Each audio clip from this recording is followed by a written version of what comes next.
The Ways and Means Committee will convene in 1 minute.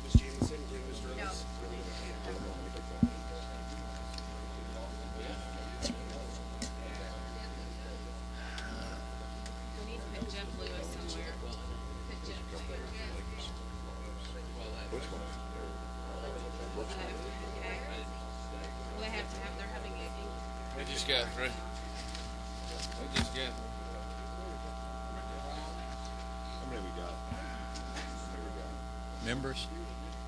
Oh, bills. 1, 2, 3, 4, 5, 6. Sounds like you're getting there. You all right? We're getting first readers. Thank you. Want some water or something before we start? Jeff, do you have your call there yet? Getting first readers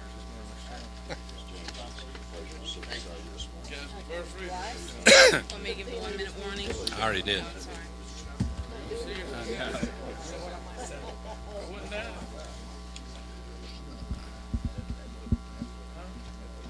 All right, ladies and gentlemen, we're going to convene this meeting. Good morning of the full committee of the Ways and Means. We have an ambitious agenda that has to conclude before 9 o'clock for everybody to get to rules. These are those times of the session that scare me the most, where we seem to have to do things in a hurry. But we're trying to accommodate everybody, and I know people have worked hard to get to this point, so I don't want anybody to feel left out of the process. We have before the committee this morning House Bill 230, I think, out of Public Finance. Is Chairman Scott here? Chairman, may I ask a question before we do that? Sure. We have over 150 bills on the consideration calendar. We were told Tuesday was the last day. We have over 200 bills here. Why are we taking over 2/3 of these people do not have their bills considered on the House floor by the time day 30 is over? Why are we considering yet 5 more House bills? Actually, 4 more House bills and 2 resolutions. The only real answer I had to that is try to accommodate the people that have worked so hard on it and give them a chance for a supplemental calendar or whatever if their bills are considered of a priority nature that will best serve the people we all represent. That's all. Thank you. I don't ever want anybody to think the process is eliminating anybody from doing what's the best thing for the people they represent. So we're doing this. Yes, sir. Also gives them a chance for them to consider making the way back if there's a Senate bill that can run into it. Okay. Well, I don't see my public finance chairperson, so yeah, if you would. 230. Yes, sir. Actually, I thought I saw Austin a minute ago. Guess not. Mr. Chairman, the Chairman Scott's subcommittee met on House Bill 230 yesterday morning. They forwarded it to full committee with a do pass recommendation. Chair recognizes Representative Bruce to very briefly explain his bill to the committee, please, if you could. I will be very brief. This bill is just designed to help. First of all, we say good morning. Good morning. But it's designed to help parents who have school-age children to be able to have time off to attend activities at their child's school without their job being put at risk. I know those that were not on the subcommittee probably can't hear why this is in this committee. It got shifted to this committee because at one point people wanted to try to make it into a tax credit if businesses complied with it. And as time went on, it just evolved into something different. And that's why it's here. But that's all the bill does. It seeks to help parents as they spend time at school up to 8 hours per year without the job being put at risk. Gentlemen, yield for questions, members of the committee. Any member of the committee have a question for Representative Bruce? Chair recognizes Representative Flood. Good morning, Representative Bruce. I appreciate you bringing this legislation out. As you know, I'm a parent, and I do agree that involvement in schools is important. I'm also a business person and have a few employees that work with me, and I understand that this bill doesn't require that I do or create any additional days for them. It simply allows for a day that might already be available to be used for up to 8 hours of involvement at the school per year. It does not create additional days. Thank you.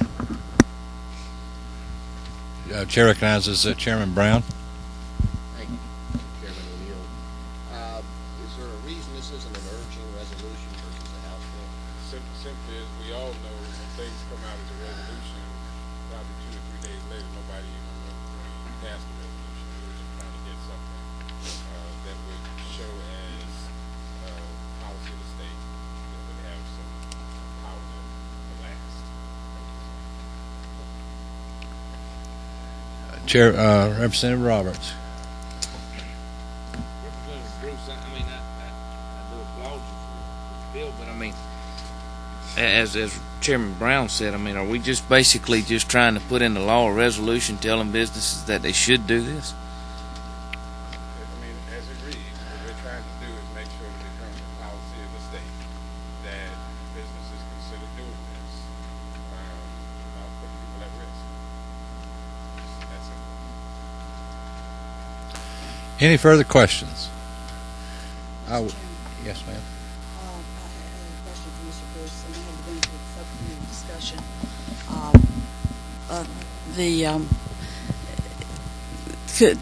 We heard testimony from the Chamber of Commerce that they were comfortable with this language. Isn't that right? That is correct. And I think that's part of what took us to such a late time in the session, was seeking to get something that would work for all the parties that were bringing testimony. Is that right? Actually, I think I recall the testimony was not only they were okay with it, they actually were willing now to support it. That's right. That is correct. And make sure that it gets proper attention statewide, because it does say what I think we all believe, that all of us as parents are encouraged to participate in our child's education, and that includes parent-teacher conferences and all the things that go with that. It imposes absolutely no legal obligation whatsoever on small business, medium business, or big business. It came out imposing such an obligation, potentially. That's correct. And now that's probably the biggest reason it's still a matter of a bill as opposed to a resolution. It's essentially been reduced to stating as our policy, like as with No Child Left Behind, that we do believe as a state we should be involved in our children's education. That is correct. And some, especially single parents, aren't able to do that in many cases if there's not an awareness in the employment area. And this does that. And I laud the author of the bill for bringing it. Is there any other questions for the author? Any member of the committee wish to be heard on the merits of the bill? Hearing none, what's the pleasure of the committee? Second. A motion and a second. Any further discussion? All in favor of the proposition, House Bill 230, signify by saying aye. Aye. Opposed, like sign? No. All right, we're going to need a hand count. All those in favor, raise your hand. 5, 6, 7, 8, 9, 10. 10, Michelle. Opposed? 1, 2, 3, 4. Measure carries 10-4. Chairman Richard Royal, do you have a report to the full committee on House Bill 1281?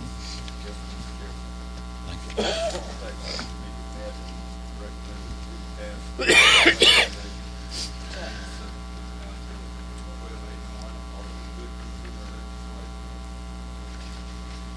Thank you, Mr. Chairman. Chair recognizes Chairman Bob Smith to present House Bill 1281 to the full committee.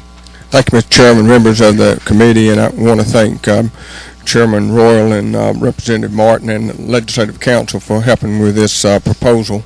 This is a taxpayers' Bill of Rights issue where we're looking at the backdoor tax increase that we passed, a bill that we passed about 7 years ago. And what this bill will do is it will tell the voters and the taxpayers particularly that we're paying attention to them relating to backdoor tax increases. In some municipalities and counties, they're advertising a certain millage rate, and then after the public hearings are held, they go to the taxing authority and get them to up the dollars that they need, maybe a raise in millage rate. And this is not fair to our taxpayers that go to the public hearings that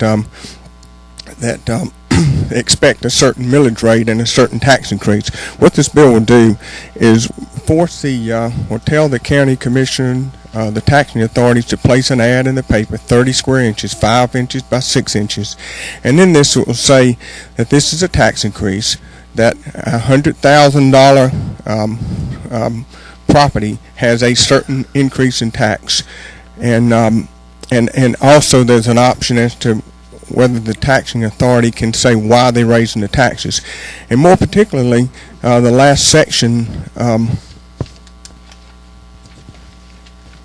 page 4, line 25 through 31, this gives the Commissioner of Revenue a hammer to stop some of these shenanigans that are going on in the counties there, that says if you do not play by the rules, then we can force you, and we catch you, then we can force you to pay back those tax increases that you have charged these taxpayers above the dollar amount that you had said during the public hearings.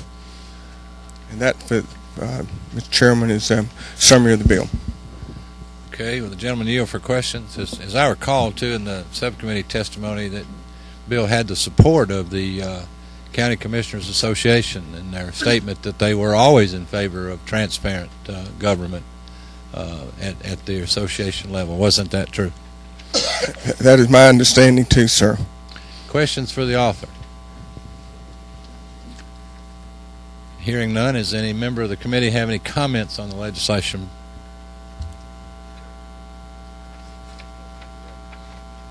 Chair recognizes Representative Martin for a motion. Mr. Chairman, I move we do pass HB 1281 LC 1854 84S. Second. I have a motion and a second. Any further discussion? Hearing none, all in favor signify by saying aye. Aye. Opposed, like sign.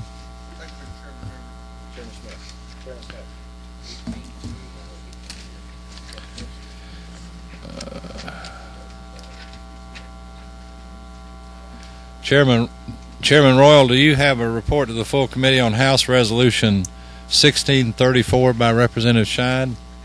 Chairman,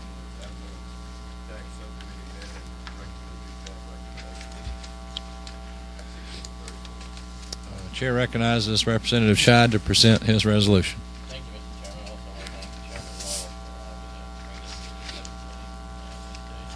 Royal for House Resolution 1634 is a constitutional amendment that allows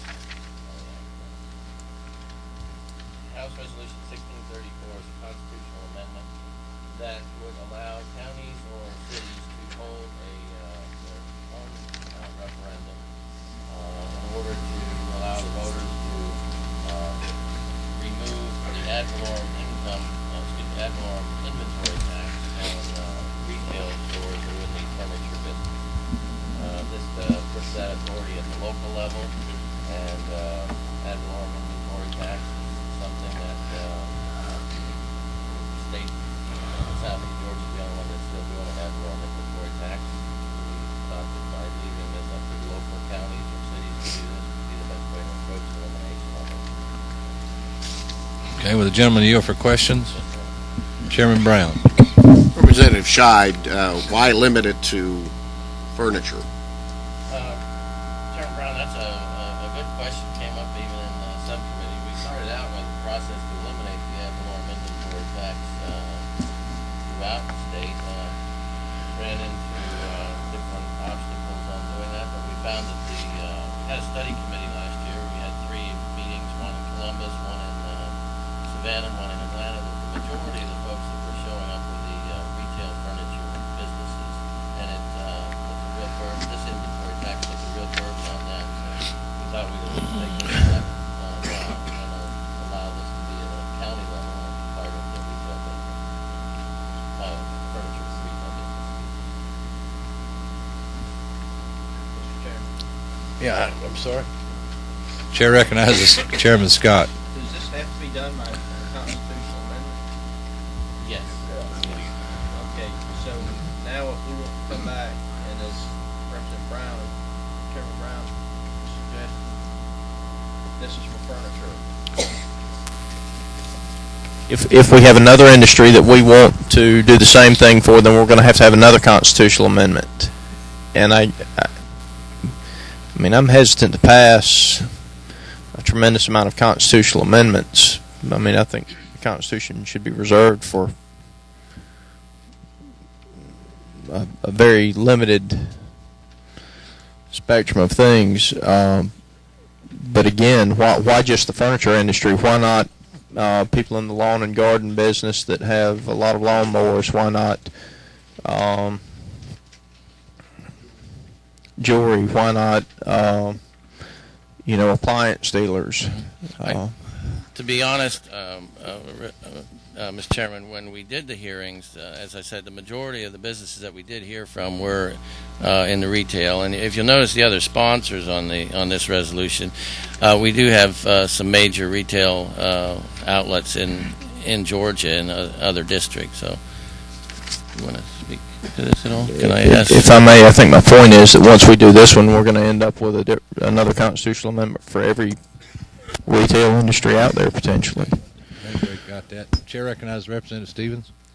Thank you, Mr. Chairman. And keep in mind, if I may, isn't it true that we can just pass a bill that would not necessarily be a constitutional amendment? I think one's on the rules calendar today regarding watercraft. If we decide to target a specific industry outside of eliminating the inventory tax altogether, isn't that? And that's the question. Who's that question directed to? It does not have to be a constitutional amendment or a vote. We can just do it as a legislative body.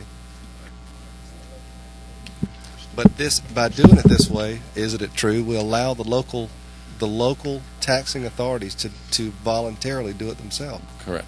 Well, I'll answer that by cutting to the chase. It's about $200-something million of revenue to local governments is what it amounts to, and I think, and I'll let Representative Scheid speak his own mind in that regard, but I think you thought it was maybe a little bit too much to impose that much of a tax loss to our local governments who vitally need this to run their thing, instead of letting them have the choice. And this was just a beginning in the industry, as you said in subcommittee. Correct. Mr. Chairman, we did have a bill, and it did have a fiscal impact, as the chairman said, of $270 million. It just was a great deal of hit for any local governments. This way, the local governments are allowed to have their own referendum, and in this way, we're targeting one industry to begin this. I know that I think it's chairman of the Ways and Means has a separate bill to do a study on our taxing system, and I'm in hopes that we'll see that the ad valorem inventory tax is something we don't need to our state. We have fond but yeah, Chairman recognizes Representative Flood. Thank you, Mr. Chairman. Representative Scheid, the retail furniture industry, you mentioned there was some complaints and some concerns. Can you itemize which industries have the highest ad valorem taxes? Is retail furniture the highest, and what's the next highest, and what's the third? What are the top five? That is a good question, and we found through the study committee that we had in the three cities that yes, the retail furniture industry was the ones that had the highest. They are the ones that are impacted most by this through. Usually, it's the fourth quarter of the year where they're having the largest sales that they have, and most of them are hesitant to even bring in more inventory because they get stuck with a high tax at the year end. What falls after retail furniture? Representative Flood, I'm sorry, I don't remember.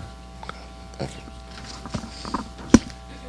Further questions, comments from members of the committee about the legislation? I can't see behind me, so y'all have to speak up if anybody.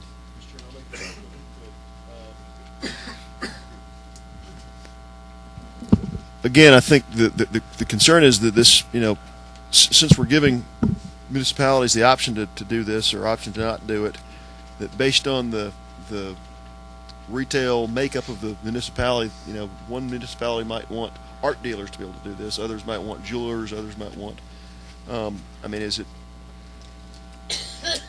Would you at any point through the process, whether it's here, the floor, consider broadening it so that a municipality could allow, or at least would have the option to extend this to more than just furniture? Since we're not mandating it from the legislature, it's something they would opt themselves to do. Yeah, I have no opposition to that, especially if it were done on the floor.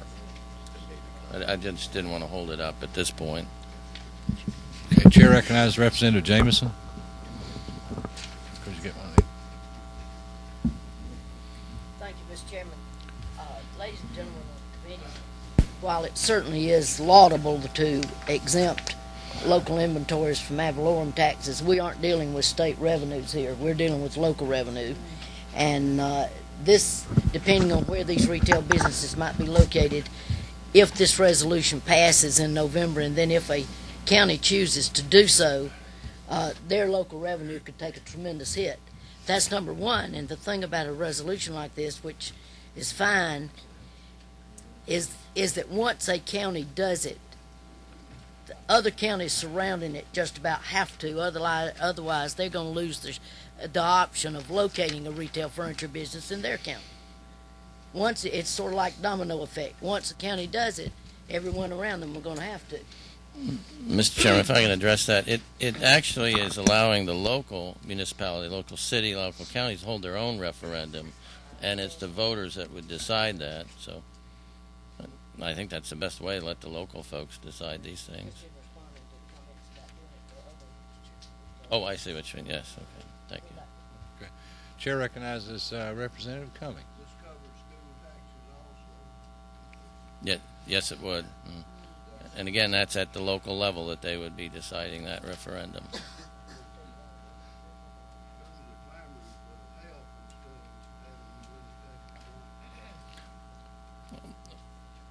Representative Cummings, it doesn't mean that the referendum would necessarily pass at the local level, but it gives the citizens an opportunity to vote yes or no on the inventory tax. And I'm sure that the school systems would be making comments about the benefit to the schools if it did or did not pass. Okay. I think everybody pretty much knows what the bill says. I really wish we were more early in the session because there could be a lot of refinement done to this. I'm rarely ever opposed to voter choice on any matter for that matter, but I don't want to make any comments that may taint how people vote one way or another. So what is the preference of the committee? We've got a motion and a second. Any further discussion? All in favor of the proposition signify by saying aye. Aye. Opposed, like sign? No. I'm going to have to see a hand count. The ayes, please.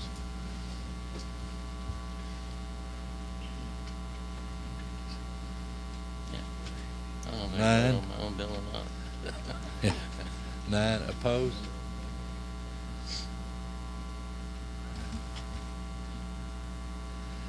Nine to 8. It carries, I think. Let me get another count. All in favor?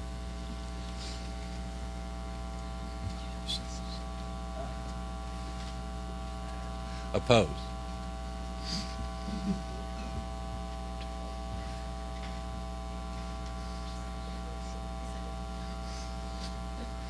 Nine to 8, it does carry. Overwhelmingly. Thank you. Thank you, Mr. Chairman. Chairman Royal, do you have a report to the full committee on House Bill 1416 by Chairman Willard?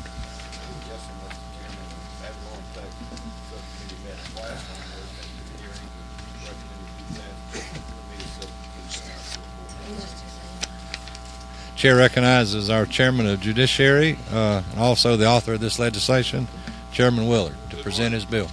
Chairman, members of the committee, please understand not having a quota is not lack of respect, it's forgetfulness.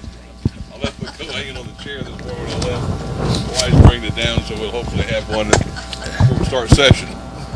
This bill is a bill that I'm carrying as a result of our other colleague, Representative Fran Miller, who had a heart attack, was going to be introducing this bill, and after his sudden illness, he called me and asked me to assist in our neighbors in the Dunwoody area. Although my Dunwoody is Fulton County, his Dunwoody is DeKalb County, and I told Fran I would help him out with this matter. This is a bill, ladies and gentlemen, that is the result of a potential incorporation of a new city in the county of DeKalb, which is Dunwoody area, and the bill is being proposed as far as the incorporation from the Senate side, Senator Dan Weber, who's also present this morning with us.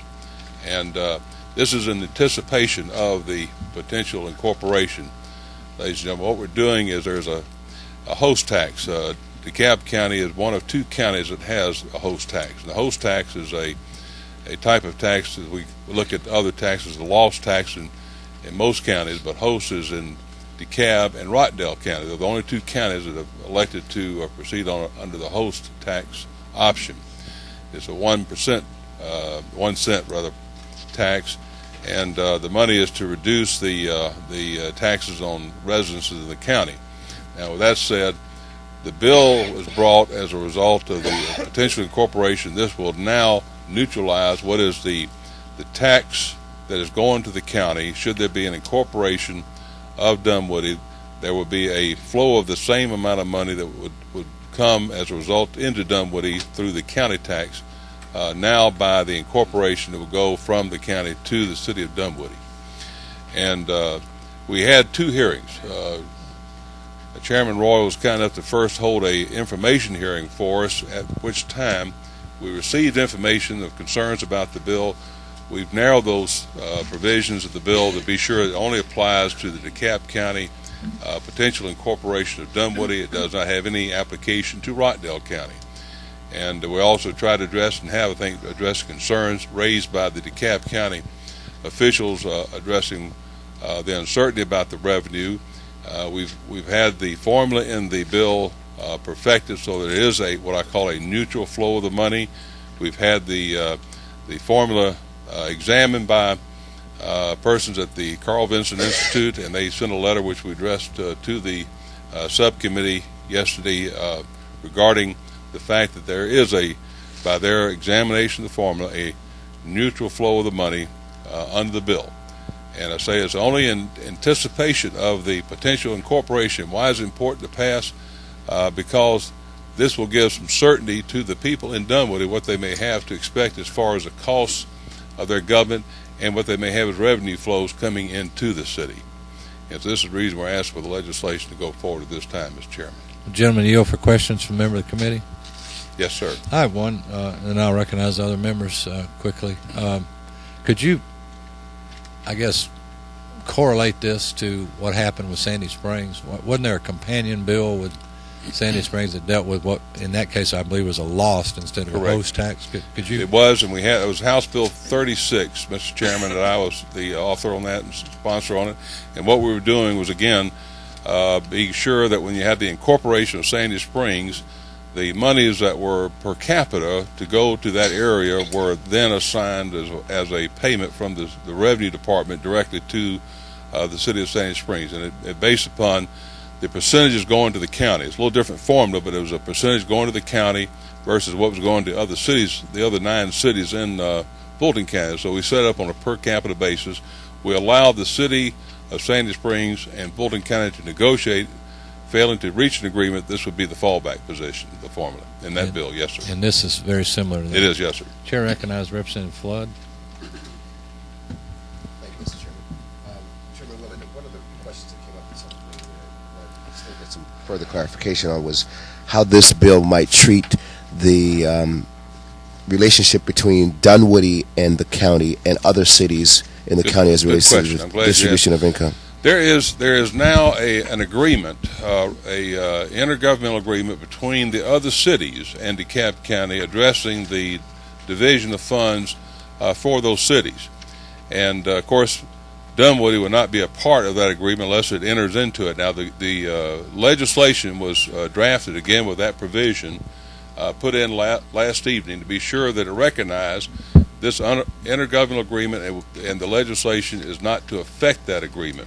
There is pending litigation because there's some concern about how that formula applies to the cities and from DeKalb County, but we want to be sure that this bill was narrowly drawn so it did not affect the existing agreement and the other cities' rights to their income.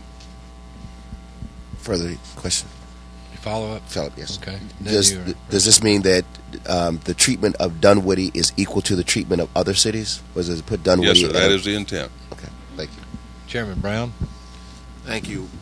Chairman Willard has the DeKalb County Commission taking a position on this? Well, I think there is a person here from DeKalb County. As far as the government as a body, I'm not sure if there's been a resolution. Has been a resolution. I think they're opposed to the incorporation, of course, of Dunwoody, and therefore I think they're opposed to anything dealing with the issue of the tax because they suspect that may be some loss of revenue to them. But as I say, we've tried to draft the formula that is neutralizing that question. But there's a philosophical difference, I think, the people in the Dunwoody area versus the DeKalb County government about the incorporation. Thank you. Representative Orrock. Thank you, Mr. Chairman. Is it on? Now, Mr. Willard, you don't represent any of DeKalb County, do you? No, ma'am, I do not. And this is a general bill, but I am. As I said, my disclaimer in the beginning was because of Representative Miller. My fellow delegation member, that's right. In his illness. He was fortunate to draft you, I'd say. I don't know. My question is this not a bit premature in the process? I understand that the bill in the Senate that would move forward incorporation of Dunwoody or taking that to the next step has not moved, has not progressed out of committee. It will be coming up Monday. And in response to that, I suggested it is important because of this, Representative Orrock. It gives some certainty to the question of what will be the flow of monies for tax reasons into the new city of Dunwoody, so that when they go back and start looking at where monies may be allocated to come from and how that will then fit into a budget needs for the cost of operating the government. So that's why it is beneficial to have this passed at this time. Well, further question, if I could, Mr. Chair. As a member of both the Fulton delegation and the DeKalb delegation, I recall a decade or more, and many around this table recall it, of looking at the issue of Sandy Springs. 2 decades, really, 2.5. Let's go for 25 years, and considerable attention paid, opportunities for community dialogue, community input, both from the formal governmental levels as well as the citizenry, because of course, as we all know, when you incorporate a city, it does impact the well-being and the status of all the surrounding areas, incorporated and unincorporated. And so I raised to you, in contrast to the 25 to 30 year discussion around the Sandy Springs, which ultimately led to creating a new general bill path to incorporate local municipalities. Does it not seem a bit premature that I don't believe this discussion is even 2 years in the making? I could be corrected on that, but isn't it the case that there's been very inadequate opportunity for a review of this matter in the county that's going to be terrifically I think living in the area that, as I have, North Fulton County, and just over the line, there's been talk for years about the potential of a city of Dunwoody. It wasn't realized the possibility of it being done, potential being done, of course, until Sandy Springs. I'm a very much proponent of cities and local government. I think it's just like the city of Atlanta is a great government. I think that Sandy Springs I love my city now. It started out, it's a great city, and the great interest of people in the public. I think there's a desire for people to have that local control. So it's not just blossomed overnight, but it has been years of discussion. We just didn't have the chance, we'll say, to incorporate cities. Is it you usually get to answer with a musical background like we that. had this morning? The chair recognized Representative. I thought that was, yeah. Was that scripted? I was very impressed with the I was answer. too. Mr. Chairman, I think that's them escorting the chairman's wife in with his jacket. Oh, yeah. That's the music we hear in the background, maybe. Excuse me. The author of the bill, isn't it true that what we're trying to do here is remove the revenue obstacle from the city of Dunwoody's creation? Whether or not that gets created will be handled with the Senate bill. But this in general law, removes Dunwoody, if it becomes a city, from being penalized. Isn't that Correct. simply what we're trying to do with this, it treats this it bill? on the same basis as the other cities which have the intergovernmental agreement. Thank you. Okay. Thank Further you, sir. questions for the presenter? Hearing none, any member of the committee wish to make a brief comment? We really need that door closed, if you could. Okay, thank you. Anybody wish to make a comment? Hearing none, what's the pleasure of the committee? I have a motion and a second. Any further discussion? Hearing none, all in favor signify by saying aye. Aye. Opposed, like sign? No. Okay, I'll need a hand count. All in favor, raise your hand. 1, 2, 3, 4, 5, 8, 9, 10, 11. Opposed? 1, 2, 3, 4, 11 to 4. Motion carries. Thank you. You made me. Get down to other people's counties and start messing with that. Do we have yet in our file House Bill 1254? Don't y'all have some? Chairman Lewis, do you have a report to the full committee on House Bill 1254?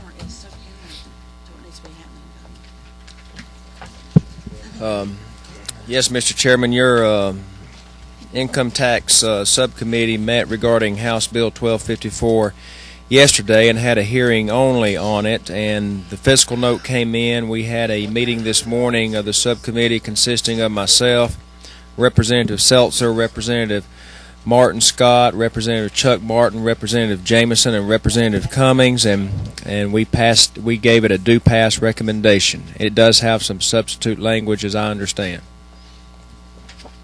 Thank you, Mr. Chairman. The chair recognizes Chairman Knox to present his bill, House Bill 1254. Thank you, Mr. Chairman. Members of the committee, I've just handed Chairman Lewis copies of the committee sub to address a concern about a tax deduction, or double dipping as we've called it, or a possibility of that under the bill as it was previously drafted. The committee agreed to that substitute, and the language is on page 2 of the substitute, and I've just handed copies to Chairman Lewis. I think we're having a conference at the moment. In any event, I'll explain the rest of the bill to the members of the committee. The bill essentially is a health savings account bill that allows individuals to provide for their own health care by using pre-tax dollars for a portion of their medical care, and then allows them to purchase what some folks call a catastrophic health insurance policy to cover those unforeseen, unexpected, large medical expenses that we might encounter where we're required to be in the hospital, have surgery, and that sort of thing. The difference is that currently we have some products like that in the state. There is a fiscal note that we have provided, and there are currently a product like that in the state already, and it's being sold around the country. It's being encouraged by both federal and state government. The Department of Insurance is interested in this bill and encouraged us to bring the bill forward. So it's not exactly a new idea. The difference between what we're doing now and what this bill will do is that it will allow the insurer to deduct the premium taxes that it pays on those products, namely the catastrophic portion of the product, and also allows the purchaser to deduct from their income taxes the amount that they are currently paying or will be paying for that catastrophic coverage, and that's the main difference in this. We're trying to incentivize this individual responsibility for individuals' health insurance, and that's essentially the bill. Mr. Chairman. Gentlemen, yield for questions. Chairman Brown? Certainly. Chairman Knox, I congratulate you for this bill. It's very consistent with what we put into the budget for the state employees. There are experts in this whole issue of consumer-driven health care who have two contentions. One, and that it could be the salvation of what's been going on with health insurance. And secondly, that this and one other companion, not a companion bill, but a separate bill, are very critical to making this happen. And I'm very encouraged to see the growth, which was just reported in USA Today yesterday, in regard to the whole HSA, HRAs, and we even went one step further for our state employees with a health incentive account. So I think this is an outstanding piece of legislation. Thank you, Chairman Brown. Appreciate that. Chair recognizes Representative Orrock. Mr. Chairman, I didn't have my hand. Oh, I'm sorry. Later. I was not aware of the subcommittee meeting. It just happened. I was here last night when we were looking at the bill. I'm still catching up with how the changes that were made. Okay, I think. Mr. Chairman. Chairman, Just to point out, I believe it's Section 4 of the bill is where some of the new language was added that attempts to prevent the double dipping concern that was brought up. Isn't that right? That's correct. Section 4, and it does that by referring to the proper section of the IRS code, that if they take the exemption from off their federal, then it cannot carry over in their adjusted gross. Actually, I think it's Section 5 that actually cites the federal code there. Well, it's Section 4 on my bill. Chairman Brown. Yeah, I apologize, but I just think this is so critical, and there were a lot of naysayers, and it was going to just be favorable only the healthy people, but 43% of the people since Congress passed this who have joined these plans came from the ranks of the uninsured. I mean, I really think we are beginning to truly see what can happen, and this would certainly encourage more people to do it. Representative Flood. Thank you, Mr. Chairman. Representative Dobbs, I didn't have the benefit of the subcommittee discussion, so perhaps you could step me through the rationale for giving the tax deduction both to the individuals who are paying the premiums and the insurers who are selling the policies. Yeah, well, one of the reasons we're doing that is to encourage more companies to get into the market and to make the product available. The theory being that it will encourage competition, and competition usually brings down the price and cost of products that are sold in the marketplace. And so that's one of the reasons for doing it. May I follow up, please? Yes, sir. Would you not be creating an additional marketplace if you're providing for the purchaser the tax deductibility? Isn't that already creating an additional marketplace? It is, but if the company sees no incentive to them in making it available, they aren't going to do it. So you can't buy something that's not out there. So this is a way to both make the product available and make it less expensive for the purchaser of the product. Did you have a question? Yeah, Mr. Chairman, there is a lengthy fiscal note that we didn't have last night and that the subcommittee had for this brief meeting this morning. Are you in a position to summarize the finding of it, or is... I'll be happy to let the author do that as a bill. I'm going to try. The revenue loss seems Substantial. Well, I'm going to ask Alan Hayes of the Department of Insurance to address that issue, because they've looked at this before we had a fiscal note, and we've looked at the fiscal note since I'm sorry, Chairman Knox, but in our full committee meetings, we don't have testimony from anybody but the All right. members. Well, let me address the best that I can then. I think, where is that copy of that fiscal note? First, let me get a hold. Here. Okay. Yeah. I'm going to refer you to page 4 of the fiscal note.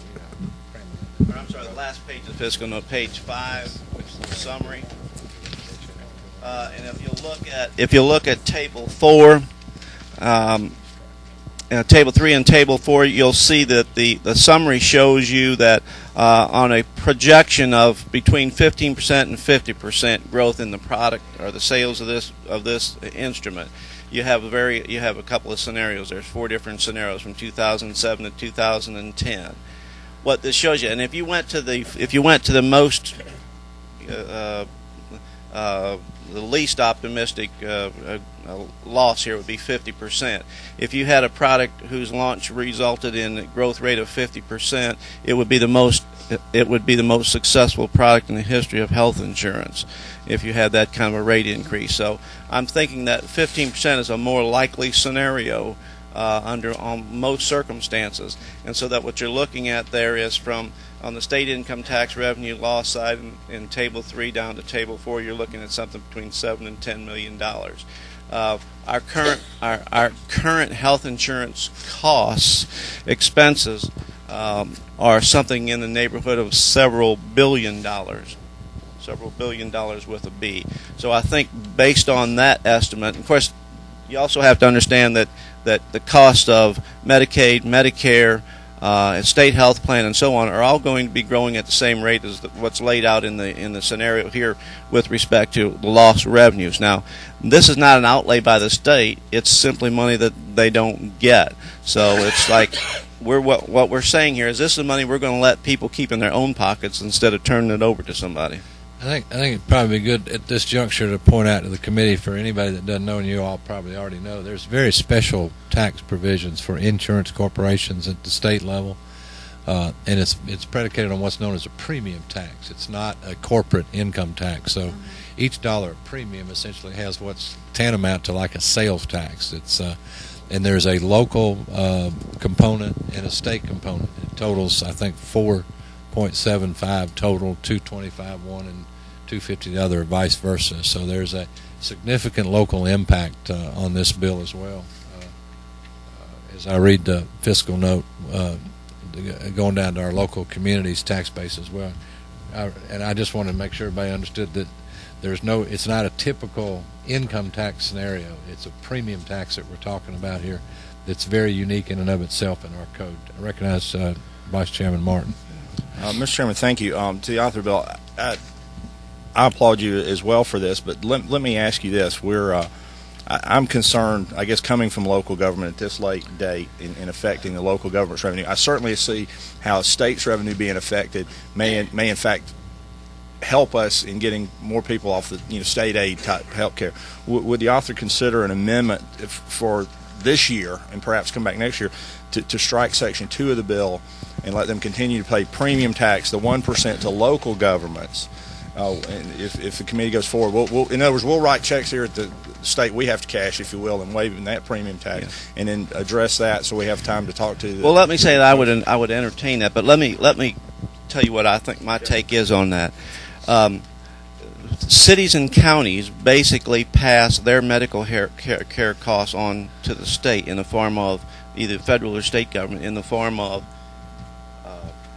Medicaid, Medicare, Peach Care, and all those coverages that we have for folks that can't afford insurance. The state, those are state dollars. The counties and the city governments as entities don't pay those.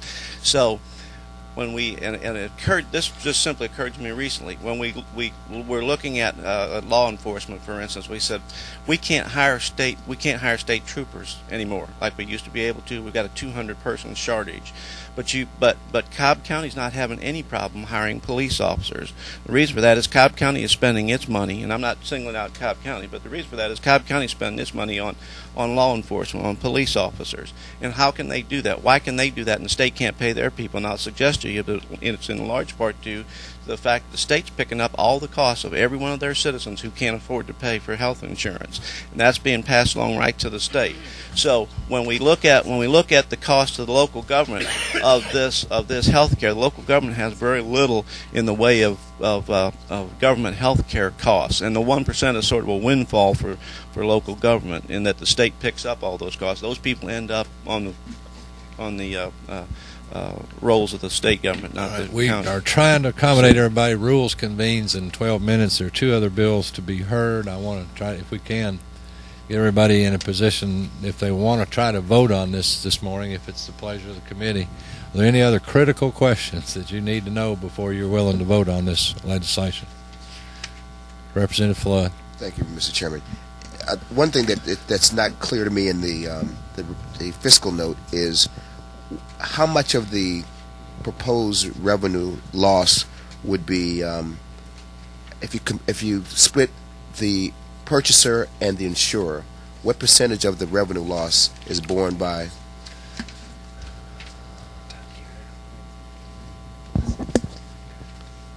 Well, the question I was really trying to get to is how much of the revenue is going to the person who purchases the policy and how much of it is going to the insuring companies? Well, it's 2.25% is the premium tax that the insurance companies will save if they get to take this, if they don't have to pay that on offering this product. Absolutely the last question. Briefly. Thank you. the question comes to me is, has this been studied? Because we heard testimony in the You want to subcommittee. answer that? Yes, I'd be glad to answer. It's been studied, and matter of fact, I understand. I didn't Let him finish my answer the question. question. Okay, well that's not my question. Oh, okay. It's Sound like that to us. that last night the testimony was that there are different studies ongoing and already accomplished that have different views on the worth of this policy, and would it not be better to study the larger questions instead of being seen as giving the insurance industry a special tax break Just here trying to in answer the that. 11th hour? Well, Representative Orr, I think that was your testimony last night. That was but Mr. Essex' testimony. My testimony would be that there are studies going on now. There were studies going on 20 years ago, and there'll be studies going on 30 years from now. We're always studying it, and we should continue to study it so that we always are looking for the best way to be able to solve the problem. Recognize Representative Mr. Chairman, I move we do pass Lewis. on House Bill 1254 by committee substitute. I have a motion and a second. Any further discussion? Anybody wish to propose? Mr. Chairman, if I could. Yeah, if this is in order, I'd just like to ask the gentleman, maker of the motion, if he would consider, so that we don't have an impact and can revisit this at a time later, we don't have an impact on local government, would the gentleman consider striking Section 2, Which is county. which is county and city? And I understand Chairman Knox's concern with that, but just to set some people, I know my chairman's at ease. I'm ill at ease with that. I'm a little as well, and I think it might help some members of the committee if the committee would do that. I don't want to stop the bill, so I would request if we do that the committee agree to waive print. I'm sorry. Yes, you're correct. Okay, is that a motion? Well, motion to amend. does it have to be 2 and 3? 2 and we 3. could take this. We could let them take the state if we would. Yeah, he wants to take the state. I'm more concerned about the local than. It's in both. Line 11 on page 2.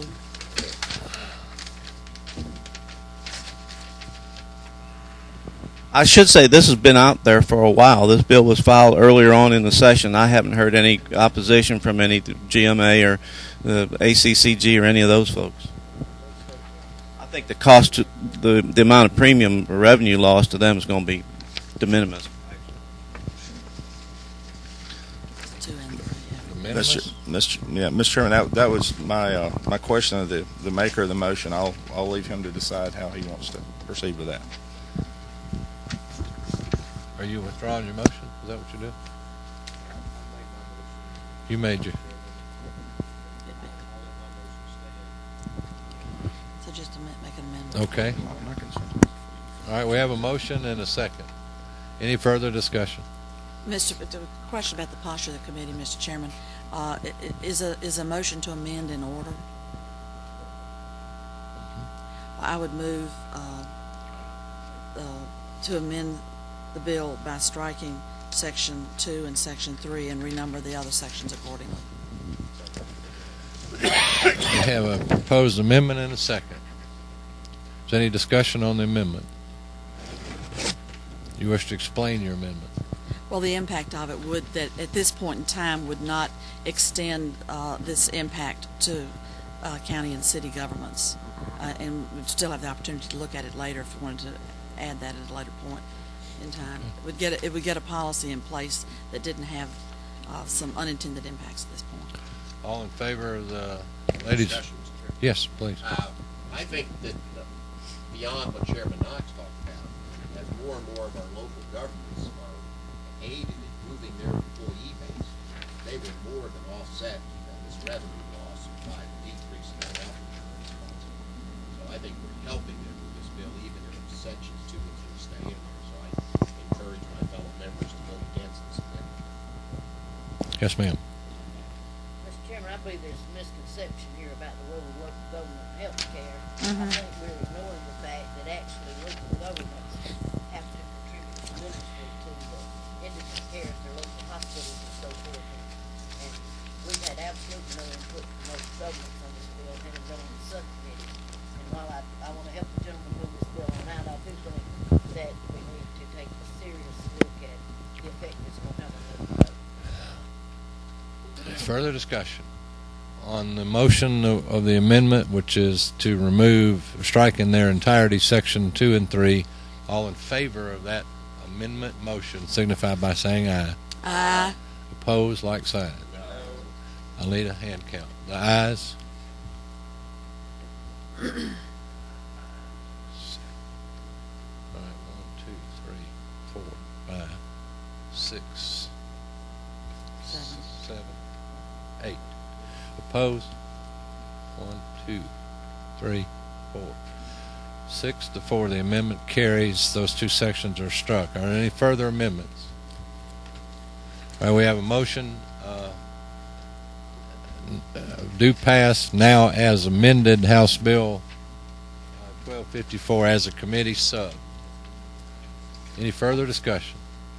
All in favor of the motion signify by saying aye. Aye. Opposed, like sign. Matter. Nay.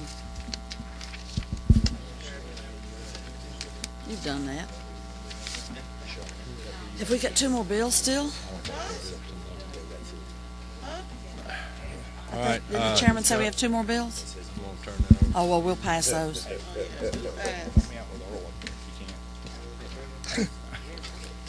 I have two. Yeah, See, this bill was a tax cut for the insurance industry. That's what that was. Thank you, brother Flood, for lifting that up.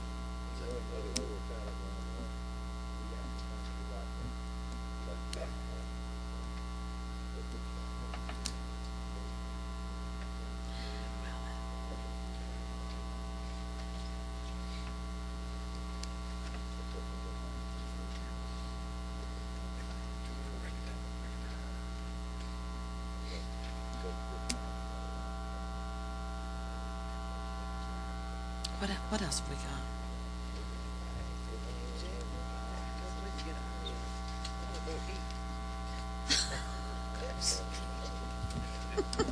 We heard that.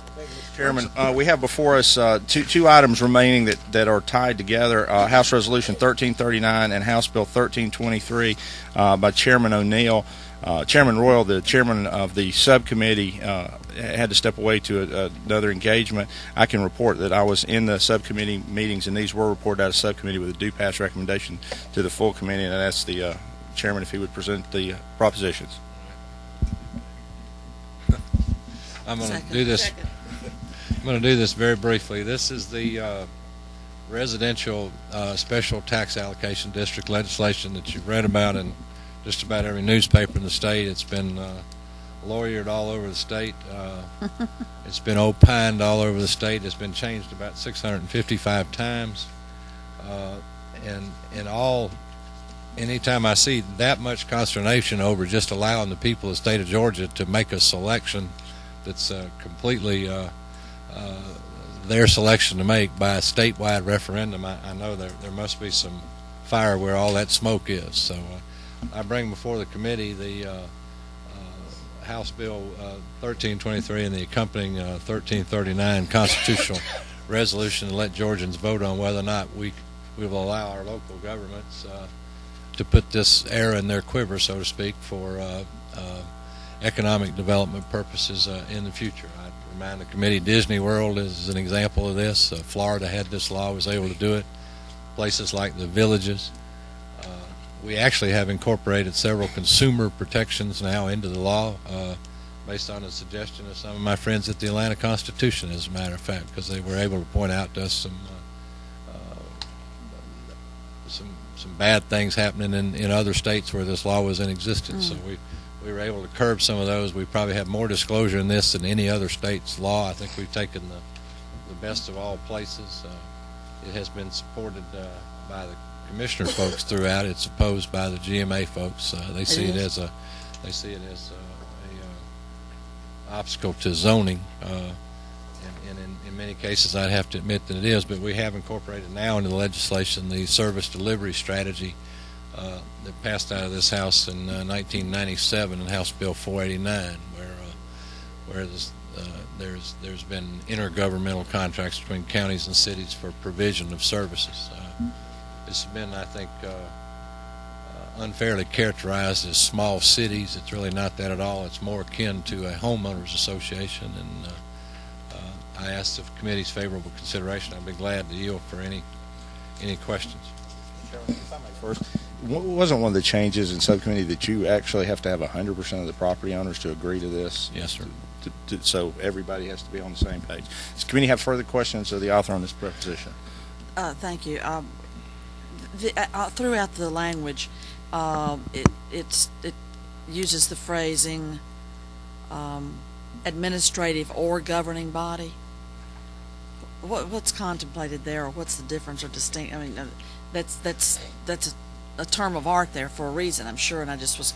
If you could be more specific where you're referring. Well, when you talk about the body that's going to be created for the infrastructure development district, that could have elections, terms, qualifications, you call it administrative or governing body. What's the impact of that language? Administrative or governing body really is just other descriptive words for what's going to be a board of directors. Very similar to a homeowners association, and that board of directors will be in place to govern their own environment. Some of the complaints and some of the abuse of this had to do with the fact that it's very late in a development cycle before the property owner's board takes control of their own board. While you're in that period of development where the developer still owns over 50%, in this case 80% of the development. So one of the consumer safeguards that we put in the legislation is that developers are not allowed to let any contracts that are going to bind the board or that community development district beyond the property owners taking over control, and hence the ultimate expense for those contracts.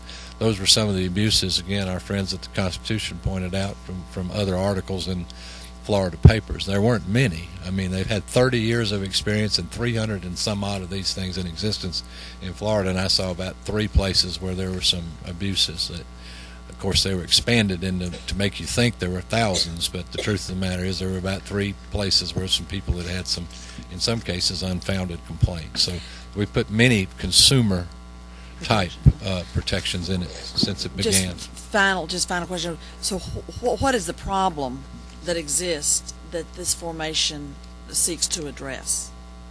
What's getting cured? What's broken needs fixing? An option to infrastructure development that's otherwise maybe not there in certain circumstances, especially in rural Georgia.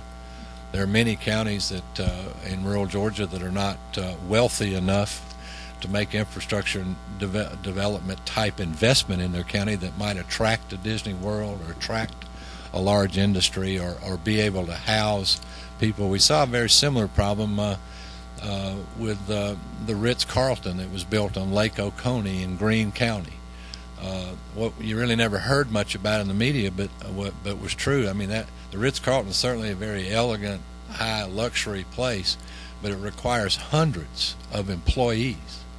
And when you enhance the value of the property like around there, they had to find places for these employees to live because they were just going to be pouring into this area.